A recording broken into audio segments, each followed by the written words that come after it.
All right, guys. So, assuming you do want to get into programming and start building a foundation in that with the goal of working in some capacity based on that foundation, a lot of people, their first question is, which language should I study? Should I study a high-level language, a low-level language? Should I study a language for web development, for mobile app development, for artificial intelligence, so on and so forth. And the truth is, there's a lot more similarities between programming languages of all kinds than there are between human languages. And that's largely because I guess the focus of programming languages is so much more similar, and their history is so much more shorter. So a lot of the people who've made these languages know each other, right, in some capacity. So I would say, starting from the beginning, you know how to use a computer. You're good with Google or Facebook or Instagram, but you want to be able to understand how these applications work, and in some capacity to understand how you yourself could build something like that. Probably the best place to start is with web development, which would mean the first real programming language you're going to start with is JavaScript. And there's some kind of purists who might say, "Oh no, you should start with one of the lower level programming languages like C plus or C plus plus, some of the C level language." And those are they're really powerful, but they're hyper specialized, and the learning curve is absolutely brutal. They call them low level languages because they require you to design all of the functionality you want. And the nice part about that is that you can customize them to run very, very quickly, even if they are processing a lot of different traffic, and you can tweak them so they don't use above a certain amount of CPU, and just all of this crazy stuff that for most other newer programming languages happens under the hood. So lower level programming languages are designed for like massive applications that handle, millions and millions, even sometimes even billions of different interactions. And they were also designed in the days when processing power was much weaker. You can hear stories about that. People writing simple programs, even using machine code. And then, on top of that, the idea of learning, say, C++ and then getting a job using it usually means you have to have a lot of experience in it. So it's not a very convenient point of entry into the industry at all. So it's much it's going to be much easier for you and much more beneficial for you to start studying something like JavaScript, because it is everywhere. Every browser uses it.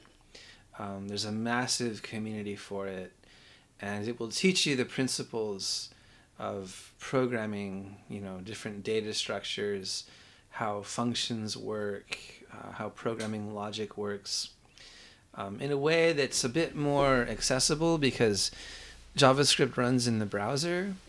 And most browsers, especially Google Chrome and Firefox, give you tools to work directly with the source code while it's run in the browser. So you can do things like set stop points and return values by hovering over variables in your code, debugging functions, all kinds of really cool stuff that's much more visual and hands-on than working with either lower level languages that just take forever to learn, or higher level languages like Python is a big one that run on the back end instead of the browser. So there are different environments.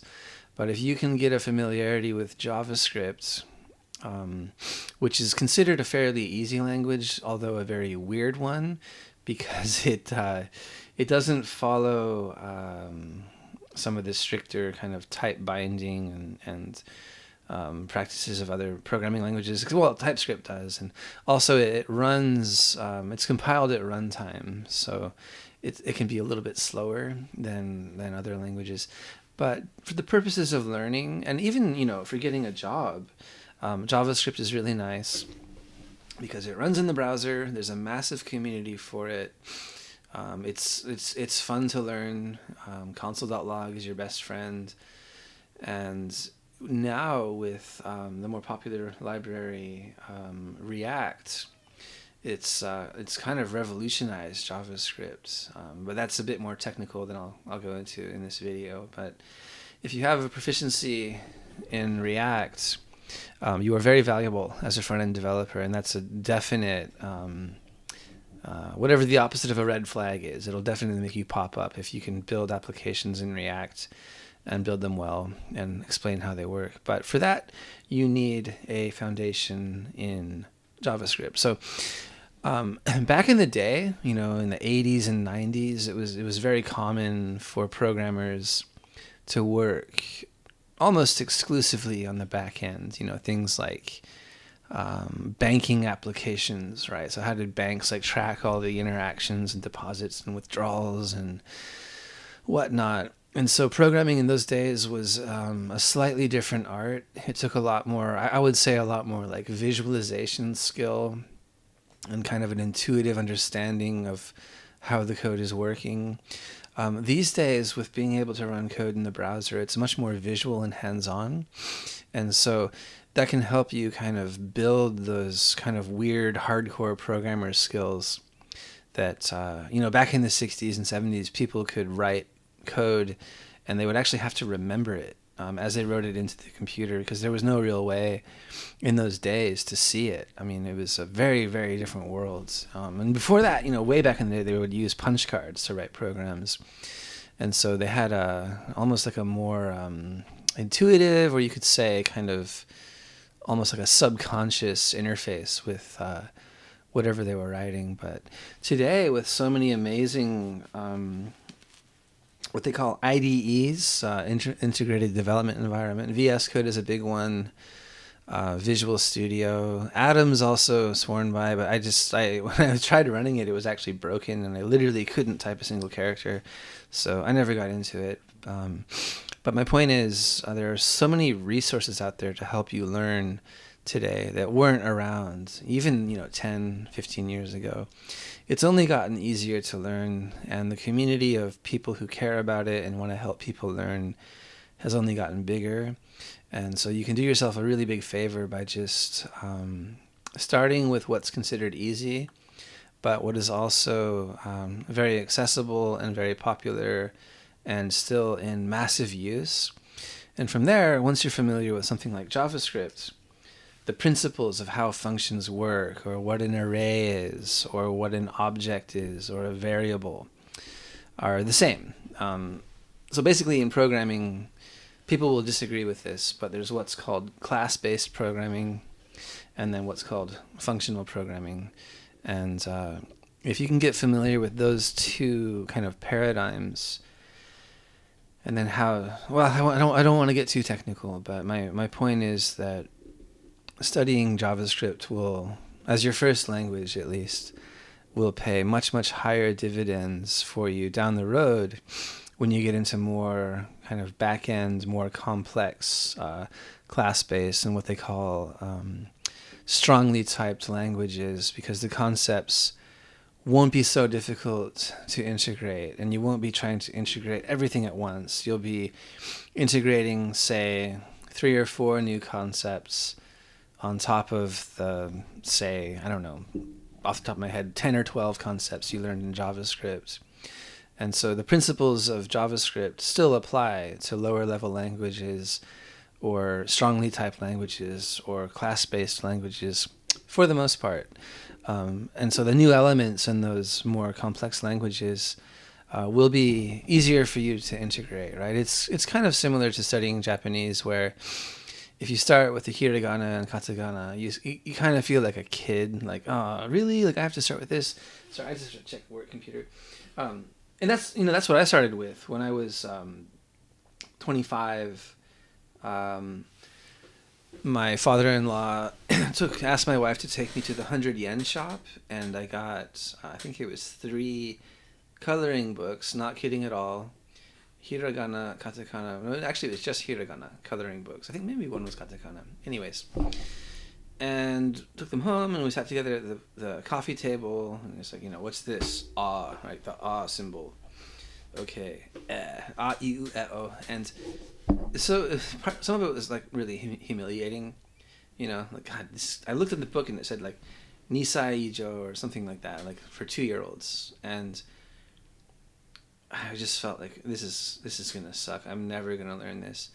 But literally the next day, I was riding, I think it was my bike, my father-in-law's bicycle, through the city, and I was at a red light, and I looked over and I could read the hiragana on this sign on the building. It was like a Mizuki and then some kanji. But I remember being able to read Mizuki, like, whoa, Mizuki, there it is, right? And from there, it kind of just step by step, everything got easier and kind of more useful. I started messaging with my wife in Japanese. You just copy it, paste it to see what the kanji meant. And that's how it starts. And that's what you want. You want a natural, incremental, kind of logical, iterative introduction to a language that builds and builds your understanding so that, hopefully today you know a little bit more than you did yesterday, and tomorrow you'll know a little bit more than you do today, and so on and so forth. And after 3, 4, 5, 6 months, it's not so much of a mystery, and then you can jump into more complex libraries that really just tend to abstract away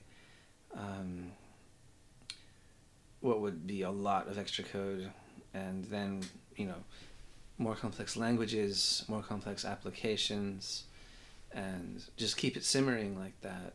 And it's very rewarding, the feeling of progress and understanding. I always think about, like, when I was a kid, I used to really enjoy playing with Legos, and my brother and I would always have these ideas like, let's build an army base or a space base or an airplane or a spaceship or a train. We think, okay, we can use these parts and put them like this, and then build it like this, and you kind of get it done, and like you kind of match the vision you had in your head with the product, and it was a really cool feeling of like accomplishing something. And programming is the only thing I've come across that really replicates that. And there's so many parallels between like being familiar with the components and what they will and won't do, and how to make them kind of talk to each other and interact and create like a higher level of functionality. And the problem is, though, if you just like jump into it, 9 out of 10 people are just going to get so frustrated and give up and go through all of this like self-loathing. I can't do it, I'm not right for it. And it's just not true. The problem is you're biting off way more than you can chew. It's the same as like deciding like you're gonna get into weightlifting, and right away, I'm gonna bench press or I'm gonna deadlift 300 pounds, right? When you're like 120 and you've never lifted weights in your life, you're either gonna injure yourself or you're just gonna strain and be like, I can't do this, So it's the same. So yeah, I would definitely recommend as a first language JavaScript, and you'll see why if you take the time to get into it. So there's that.